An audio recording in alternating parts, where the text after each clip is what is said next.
And hello and welcome to another episode of Startup Caps, where this week we're looking into the health sector.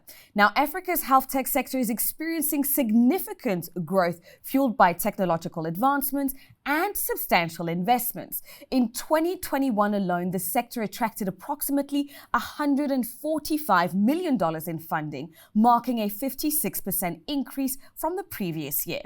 Notable investments include $62 million, which was raised by M-Pharma, a Ghana-based startup, to expand its pharmaceutical supply chain solutions across the continent. Telemedicine and mobile health applications are also seeing increased funding, with companies like Visita and 54Gene securing $40 million and $15 million respectively to enhance healthcare accessibility and diagnostics.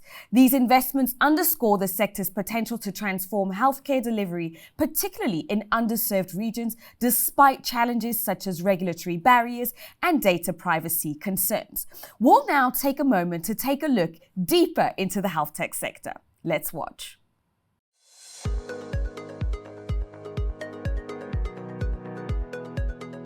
As we navigate a digital era, the global digital health market is experiencing exponential growth, anticipated to catapult from its current valuation of an impressive $549.7 billion by 2028.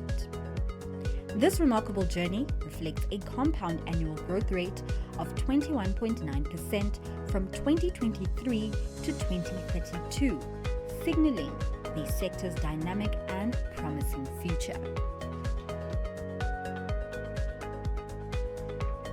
Africa's health tech landscape is flourishing, projected to climb at a 10.74% rate from 2024, ultimately reaching a substantial market volume of $9.49 billion by 2028.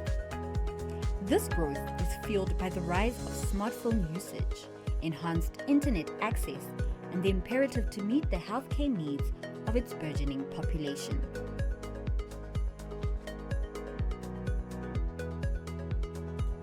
In recent years, health tech funding in Africa soared, reaching $106.7 million across numerous deals in 2020 and over $200 million in 2021.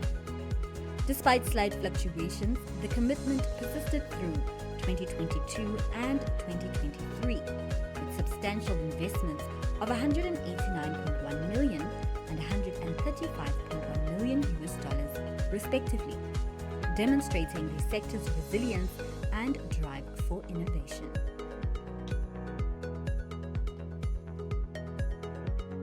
Geographically, Nigeria leads health tech funding on the African continent with a substantial $150.8 million, illustrating its pivotal role in shaping healthcare innovation. Egypt follows with an impressive $87.6 million, reinforcing its position as a growing hub for health technology. South Africa comes in strong with $77.7 million, illustrating its robust health tech landscape. Ghana with $52.2 million and Kenya securing $38.8 million round off the top five, collectively drawing in millions and highlighting the continent's potential as a powerhouse for healthcare innovation. The landscape of mergers and acquisitions within Africa's health tech sector paints a picture of strategic growth and diversification. From startups merging with industry incumbents to cross-border acquisitions, these moves showcase the dynamic and evolving nature of the market.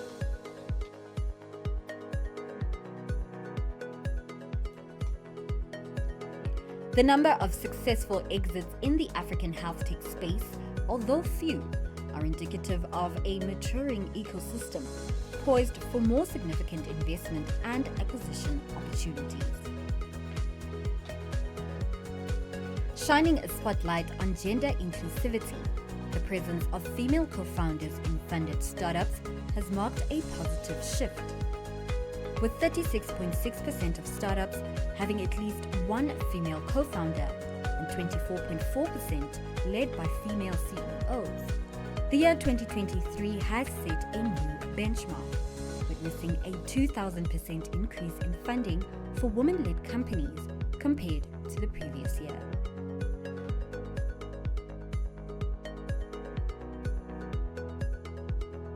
Peering into the future, the African health tech sector is ripe with opportunities, particularly in the digital supply chains, online pharmacies, and the phygital trend. Telehealth, wearable devices, and AI-driven solutions are paving the way for enhanced accessibility and innovation in healthcare delivery across the continent.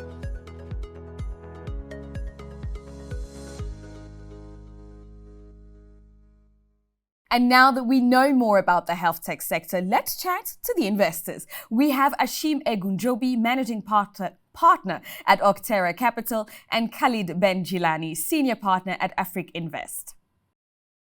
So Ashim, I want to start off by just getting an understanding of what we're seeing in terms of the segmentation of the market. Because when we're talking health tech, I mean, we go from online pharmacies to things such as remotes, robotics, diagnostics. There's a lot going on. How would you paint us a landscape of what health tech looks like today?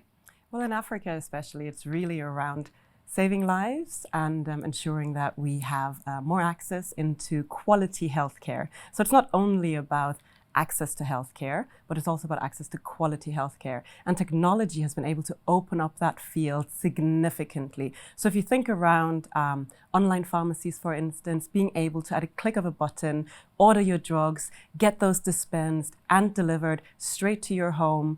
If you think about telemedicine, especially in rural areas, if you don't have access to specialists especially, you can now have these conversations online. One of the interesting things is, and this is where the segmentation is interesting, is that oftentimes we think about telemedicine, oh, it's got to be this, super fancy iPad-driven thing, but actually in rural areas, of course we know that, internet data penetration isn't so strong.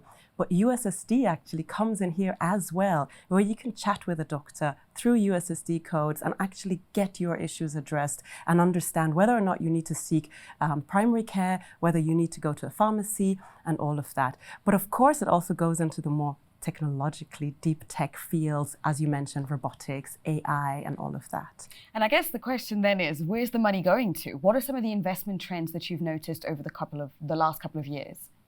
So 4 years ago, the very first investment that went into health tech in Africa went essentially into the pharmacy value chain, because it is a pharmacy that is not secured. So there's a need for traceability there. And so we've seen lots of basically different startups trying basically to bridge between importers, distributors, or producers, all the way down to retailers and consumers. Then came telemedicine. Telemedicine has actually been with better connectivity and more digital inclusion. I think this is has a very strong potential on getting basically health services towards a very large portion of the population. And now we see a trend into devices and also deep tech. I think this is a very strong trend today with some of the new technologies, blockchain and AI, that basically are making a hit on mixing healthcare services together with these technologies. Blockchain, big one that's been talked about as very promising for the continent. How is that impacting health tech, and how do you look at it from an investment perspective? Well, it's quite interesting. Of course, we're interested in investing all these exciting technologies, but in the healthcare space especially, it's around, well, how do those technologies impact lives and save lives? So if we think about blockchain, there's an interesting example here I can give, where a company called Lifebank in Nigeria is actually using blockchain technologies with an innovation called Smart Bag, where they actually have used blockchain technology to be able to track a pint of blood literally from the donation point to where it was screened in the lab, who screened it, how it was screened, signed off, how it was stored, what the cold chain in the delivery looked like, and who received it at the end of the hospital. These type of innovations significantly reduce things like post-transfusion, hepatitis, and other infections. What about AI? That's the other one, the new kid on the block. So AI has been in health tech for the past 6-7 years. where we've seen the biggest impact of AI on health tech is really about protein discovery and vaccine. I think most of the very effective vaccines that we've seen emerging during COVID were actually discovered by AI agents and not with traditional approaches. So that's and that technology now is quite widespread. We've seen companies in South Africa, in Egypt, in Tunisia that basically are into that protein discovery, which is there's so many different segments there. And so that's a market that is extremely deep for the next 20, 30, 40 years. AI has also been used to help make some of those other models that we were talking about before more efficient, to be able basically to build better value chain in the sector. And so AI has actually should appear in all of the startups where data is available and we can actually draw better thing. And one last thing, I think you invested there is AI can be also applied to radiology and to diagnostics. I think this is something that some of the doctors are a bit afraid of, but I think it is an assistant to the doctor to basically help take the right decision on the diagnostics. And AI is extremely effective tool today to do this, provided that we have the right data. Actually, you mentioned that health tech and investing in health tech is about saving lives. It's an interesting prerogative that you find yourself in, because you're an investor.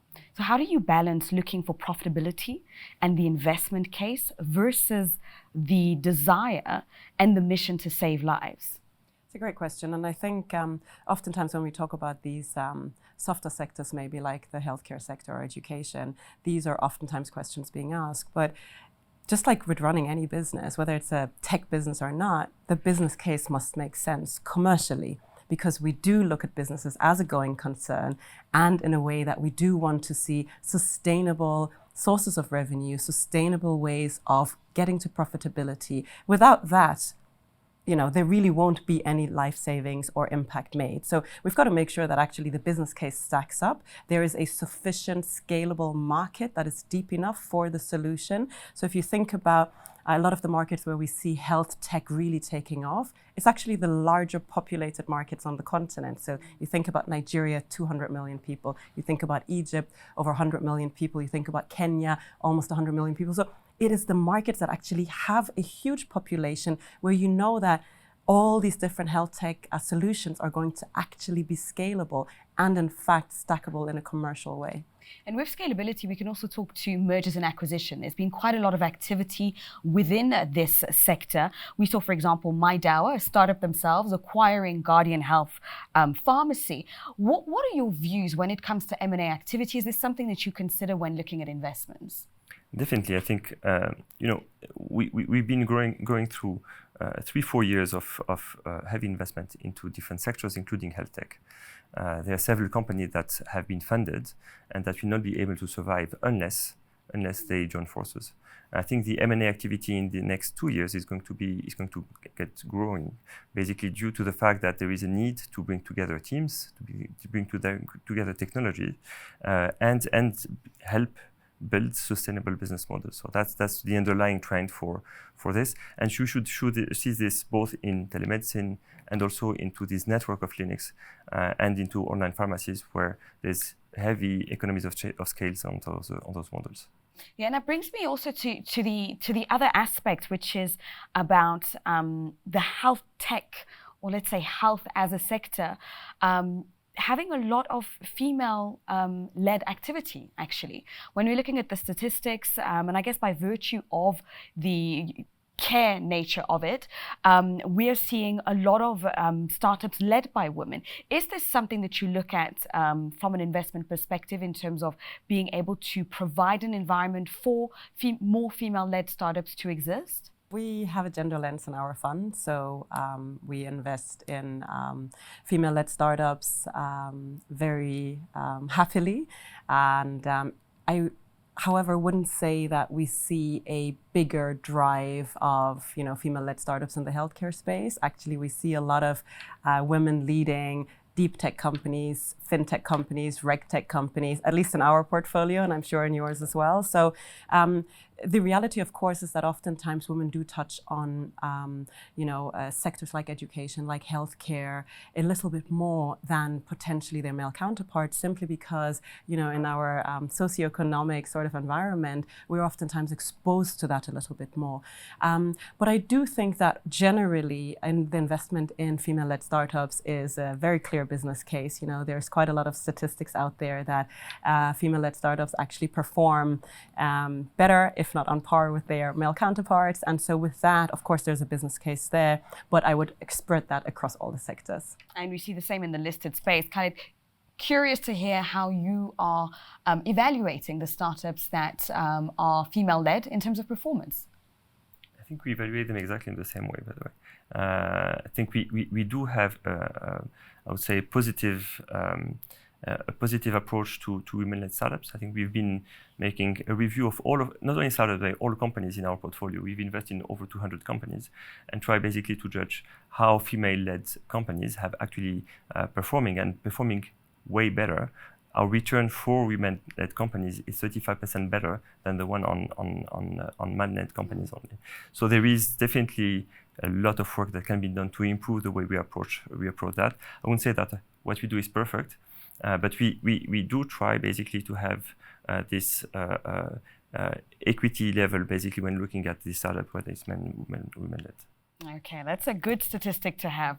Now, taking it just a step back, I mean, healthcare is of primary importance to all of us. Do you feel that there's enough capital going into the sector? No, short answer. I mean, I think generally in Africa, there's not enough capital going into Africa, into all the sectors. We have seen a little bit more of an upward trend in the interest in investing in healthcare, and I think that really is driven by the technology angle, having solutions that are technologically enabled, but also one of the things that we see is an intersectionality between different sectors. So for instance, we have fintech and we have healthtech that actually start working together. We see a lot of collaboration, a lot of partnerships, and this is really around how do we open up and broaden up the client base and the consumer base for these health techs. So think about a supply chain business for pharmacies, right? So you're looking to move drugs from A to B. You want to make sure you move as many drugs as possible. But the pharmacies have a working capital limitation. So you work with financiers to say, how do we provide you working capital access so that you can purchase more drugs, you can service more consumers, while we ensure that that supply chain actually works in the most efficient manner. That's exciting. I guess considering the size of the portfolios that you manage, this is actually now becoming a very interesting way of looking at some of the investments that you're making and some of the crossovers that can happen. Now, just in closing, unfortunately, you're running out of time, but Khaled, I'd just like to get your perspective on what you're most excited about when it comes to the future of investing in Africa. In general, for all sectors? In general, yes. I think that there are many interesting trends, and one of them I think is fintech, which is really an infrastructure level sector to build other products, especially in the payment side, is moving up very, very fast. I think there's more and more use cases that are being covered. There's also the technology that is impacting this sector with additional data and better connectivity and better integration. That part of the sector, I think payments will probably be some of the best performing segment in technology in the next 10 years. And so hot sectors, the intersection between fintech and health tech. Thank you so much for the both of you. It was really a pleasure talking to you. Thank you. And from the investors, let's hear from a founder on their experience in this burgeoning sector. My next guest is Joanna Bischel, founder and CEO at Kasha. Joanna, thanks for joining us today. I want to start off by just getting an understanding of Kasha and how you came about starting this, company. Sure. Well, Kasha exists actually to disrupt the global health industry. We want to turn health supply chains upside down, make them customer-driven, data-driven, reaching the last mile and optimized for women. And the company really started with the understanding that, the way that health operates across emerging markets is crazy. It's completely broken, and it's not leveraging the technology that exists today.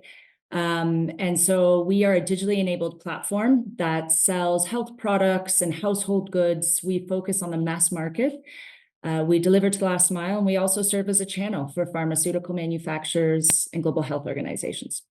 And you recently concluded a Series B round to the tune of $21 million. How hard was it to raise that, given the current environment, but also the competitive landscape? Because we are seeing healthcare as being one of the critical needs on the continent, and we are seeing a rise of startups emerging from the continent. So tell us more about your raise experience. Yeah, well, honestly, when I look back at just from the time the company started, the hardest part was not growing the business. The hardest part was fundraising. And if later on, I looked at the data of fundraising across Africa, and it was clear why. Africa as a whole gets only 1% of the global investment in startup. Of that 1%, 75% goes to the big countries, Nigeria, Egypt, South Africa, Kenya. Kasha started in Rwanda. 50 countries get the crumbs of that, the 25% of the 1%. And then even female founder CEOs get less than 2% investment. And that's been going on for years. And so it's definitely a tough market. And that was, this data has been quite consistent even before the economic downturn. So what we saw in the economic downturn is a lot of international investors, also American VCs, really looking at Africa as a high growth market opportunity for investment. But with the economic downturn, a lot more focus on domestic. And so, it was definitely more challenging, but it's, still possible to continue to grow and scale. And I think the exciting thing is within this continent, when you run a startup, you just need to focus on and grow the business. And we are resilient companies. We are resilient companies that have constraints all the time. So we've made it through before, we're going to make it through again. And I think this is the time for Africa to shine, where we can show that we build strong companies. How do you view growth in the health tech sector? I mean, given the fact that you're dealing with different jurisdictions, this is highly regulated with reason. How does growth and scale look like for you?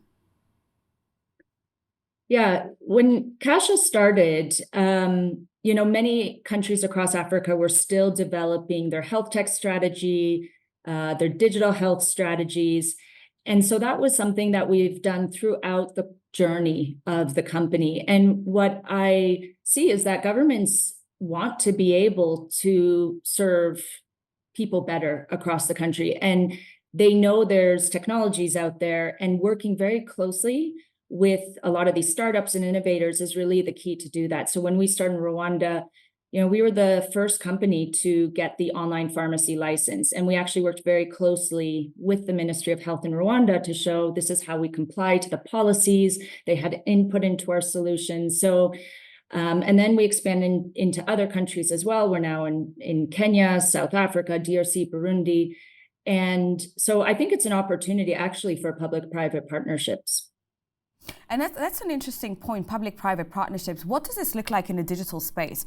Because we see it when it comes to clinics and hospitals and even medical practitioners. But when we're talking digital space, you talk about the digital license. How does the government come into play in this?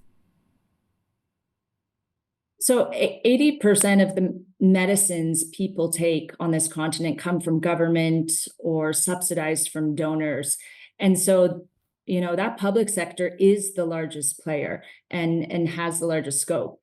And at the same time, I think we put a lot of pressure on governments to do everything themselves, to fix everything themselves. I think governments definitely have a role to play, obviously, in setting the policies and the regulations and ensuring everybody is served. But there is opportunity to be able to partner with private sector to provide services and to provide proof of those services. So these private sector companies like Kasha can provide proof that we've delivered health products around the country in every district, in every county. And that serves government, it serves people, and it's a win-win situation.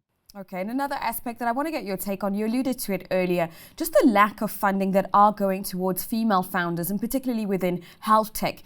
What needs to happen to improve that?